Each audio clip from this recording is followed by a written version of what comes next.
اسی میں نے اپنے ادارہ شباب اہل سنت کا پیغام آپ دوستوں کو دے کے علامہ صاحب کے حوالے مائک کر دینا۔ جو آیہ کریمہ میں نے پڑھی ہے، رب ذوالجلال ارشاد فرماتا ہے وَلِمَنْ خَافَ مَقَامَ رَبِّهِ جَنَّتَانِ، جو مجھ سے ڈرنے والے ہیں نا، اللہ فرماتا ہے میں ان کو 2 جنتیں دوں گا۔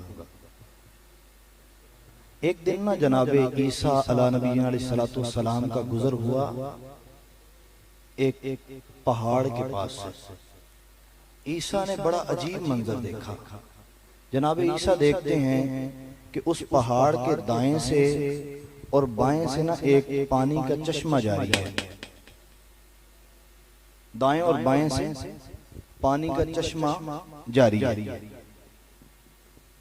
عیسیٰ اس پہاڑ سے مخاطب ہوئے اور کہنے لگے اے پہاڑ بتا یہ پانی کیسا؟ پہاڑ کو رب نے زبان دی۔ پہاڑ بول کے کہتا ہے اے عیسیٰ یہ جو دائیں جانب سے پانی بہتا دیکھتے ہو نا، یہ میری دائیں آنکھ ہوتی ہے، اور جو بائیں جانب سے پانی بہتا دیکھتے ہو یہ میری بائیں آنکھ ہوتی ہے۔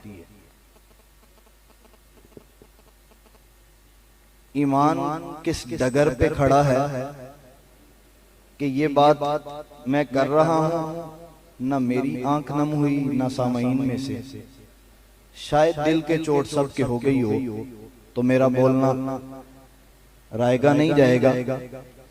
عیسیٰ سے کیا کہا پہاڑ نے کہ میری جو دائیں جانب سے پانی بہتا دیکھتے ہو میری دائیں آنکھ روتی ہے، اور جو بائیں جانب سے پانی بہتا دیکھتے ہو میری بائیں آنکھ روتی ہے۔ جناب عیسیٰ نے پہاڑ سے کہا بتا تو پتھر ہے، تجھے تو حساب کتاب بھی نہیں ہونا، تو کیوں روتا ہے؟ تو وہ پتھر بول کے کہتا ہے میں اللہ سے ڈرتا ہوں، میں اللہ سے ڈرتا ہوں۔ میرے قائد محترم الحاج پیر سید غضنفر حسین شاہ صاحب قادری شاذلی، زیب سجادہ آستانہ عالیہ قادریہ شاذلیہ، آپ کا دیا ہوا مشن میں نہ چیز لے کر آپ کے گوش گزار کر رہا ہوں کہ پہاڑ ہو کے کہتا ہے میں اللہ سے ڈرتا ہوں۔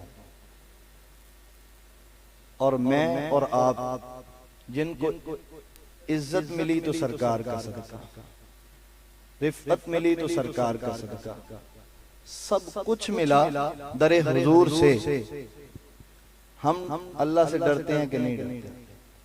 سوچئے ذرا، تو کیوں ڈرتا ہے؟ پتھر سے کہا، کہنے لگا میں اللہ سے اس واسطے ڈرتا ہوں کہیں ان پتھروں میں میرا نام نہ آ جائے۔ میں نے سنا ہے کہ جہنم کا جو ایندھن ہوگا نا وہ کیا ہوں گے؟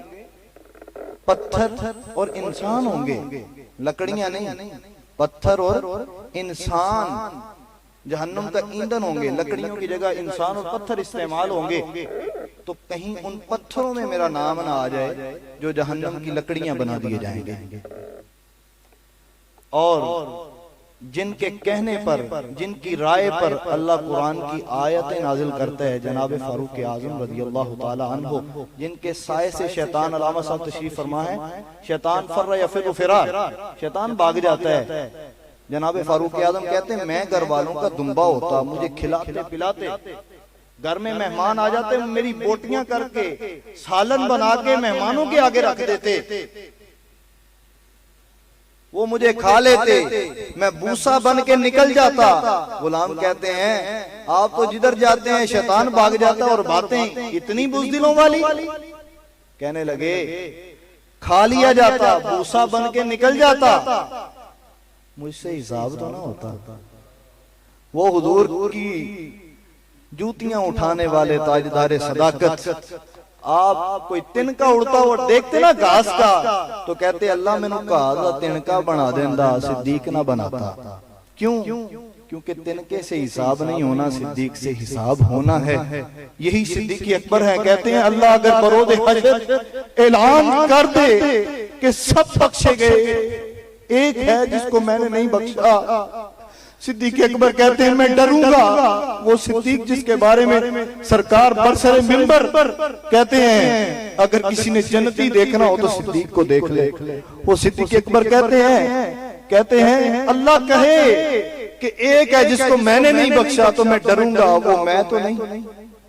اور رحمت پہ بھی اتنا بلیو ہے، اتنا بھروسہ ہے، کہتے ہیں اگر اللہ کہہ دے کہ سب کو بخش دیا، ایک ہے جس کو نہیں بخشا تو وہ میں ڈروں گا کہ میں ہوں. اور اگر رب کہہ دے کہ کسی کو نہیں بخشا اور ایک ہے جس کو بخش دیا تو رحمت پہ بھروسہ بھی اتنا ہے کہ میں جانوں گا کہ مجھے بخش دیا رب نے. وہی صدیق اکبر کسی درخت پہ بیٹھے پرندے کو دیکھتے نا تو کہتے اللہ مجھے فاختہ بنا دیتا، مجھے صدیق نہ بناتا. کیوں؟ اس فاختہ سے حساب نہیں ہونا، صدیق سے حساب ہونا ہے. وہ حضور جن کے بارے میں سرکار فرماتے میری 100 بیٹیاں ہوتی ہیں علامہ صاحب، میں یکے بعد دیگرے عثمان تیرے نکاح میں دے دیتا. وہ جو نور کے منکر ہیں وہ بھی منبر پہ بیٹھتے ہیں اور کہتے ہیں عثمان غنی ذو النورین، عثمان رضی اللہ تعالی عنہ آپ کسی قبر کے پاس جاتے تو اتنا روتے کہ آپ کی داڑھی مبارک تر ہو جاتی. اور بندہ روئے تو داڑھی تر کیسے ہوتی ہے یہ رو کے کبھی دیکھنا، کتنے آنسو درکار ہوتے ہیں، کتنے آنسو درکار ہوتے ہیں. اور پھر زمین کی مٹی قبر کی گیلی ہو جاتی. حضرت عثمان غنی کے غلام پوچھتے حضور جب برسر منبر ارشاد فرماتے ہیں 50,000 سال کا دن ہوگا، باپ بیٹے کو دیکھ کے چھپے گا، بیٹا باپ کو دیکھ کے چھپے گا، بیٹی ماں کو دیکھ کے چھپے گی، زمین تانبے کی طرح تپ رہی ہوگی، زبانیں سوکھ کے کانٹا ہو جائیں گی، کئیوں کی اتنی لمبی کہ پاؤں کے نیچے آ رہی ہوں گی. جب حضور قیامت کی منظر کشی کرتے ہیں عثمان ہمارے ماں باپ آپ پہ قربان ہو جائیں آپ اتنا نہیں روتے، جب آپ قبر کے پاس آتے ہیں تو اتنا رو دیتے ہیں. عثمان غنی کہنے لگے پہلا امتحان قبر ہے. اوئے ادارہ شباب اہل سنت کا نوکر ہونے کے ناطے تمہارے دل پہ چوٹ کرنا چاہتا ہوں. تمہاری ساری عمر گزر گئی، تمہاری ساری عمر گزر گئی دکانداری بساتے بساتے، تمہاری ساری عمر گزر گئی بچوں کا فیوچر بناتے بناتے، تمہاری ساری عمر گزر گئی بینک بیلنس بناتے بناتے، تمہاری ساری عمر گزر گئی ایک گاڑی سے 2 بناتے بناتے، تمہاری ساری عمر گزر گئی آئے دن نت نیا فیشن اپناتے اپناتے، تمہاری ساری عمر گزر گئی 1 سے 2 2 سے 100 بناتے بناتے. ارے تمہارے سر کے بال کالے سے سفید ہو گئے، تم سیدھا کھڑے سے جھکنا شروع ہو گئے، تمہارے بچے بوڑھے ہو گئے. عثمان غنی کو فکر تھی قبر کی، کیا تجھے بھی کبھی فکر آئی ہے؟ کیا حضور کے صحابہ اور علی پاک کی بات نہ ہو تو بات ادھوری رہ جائے گی.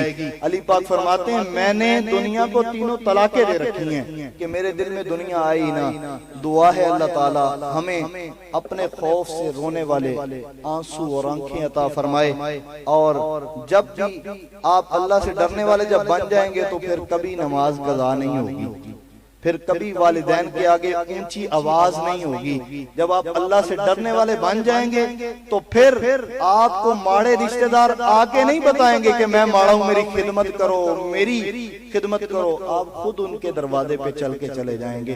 اللہ تعالی ہمیں عمل کی توفیق عطا فرمائے. وآخر دعوانا الحمدللہ رب العالمین.